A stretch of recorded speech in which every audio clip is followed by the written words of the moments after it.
پیشاب کے چھینٹوں سے بھی بچنا پاکیزگی ہے۔ جناب محمد رسول اللہ صلی اللہ علیہ وسلم نے فرمایا تنہزوا من البول فإن عامة عذاب القبر، کہ عام معمولی انسان کو قبر میں عذاب ہوتا ہے نا تو اس کے پیشاب کے چھینٹوں کی وجہ سے بات ہوتا ہے۔ جناب محمد رسول اللہ صلی اللہ علیہ وسلم نے پیشاب کے چھینٹوں سے بچنے کی تلقین کی اور بتایا ہے تم نے اپنے آپ کو کیسے پاک رکھنا ہے۔ جب بھی کبھی آپ بوضو ہوتے ہیں، اچھا لباس پہنتے ہیں، غسل کرتے ہیں،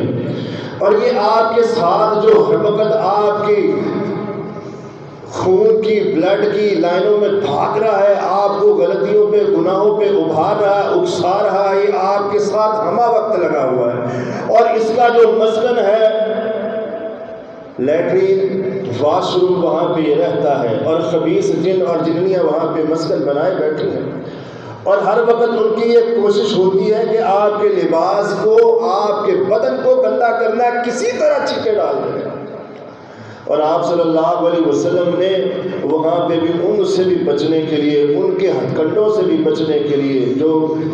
واش روم کے اندر مقید بنے ہوئے ہیں وہاں پہ قیام اختیار کیا ہوا ہے، آپ صلی اللہ علیہ وسلم نے فرمایا وہاں پہ بھی جانا ہے تو اللہ کی پناہ مانگ کے جانا، اللہم انی اعوذ بک من الخبث والخبائث، دعا پڑھ کے جانا،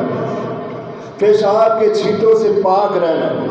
آپ صلی اللہ علیہ وسلم فرما رہے ہیں عام قبر میں عام عذاب جو ہے نا، عام عذاب وہ پیشاب کے چھینٹوں سے ہونا۔ بہترین طریقہ آپ صلی اللہ علیہ وسلم نے بتایا، یہاں پہ ہے پاکیزگی حاصل کرنی ہے تو پانی کے ذریعے سے حاصل کریں،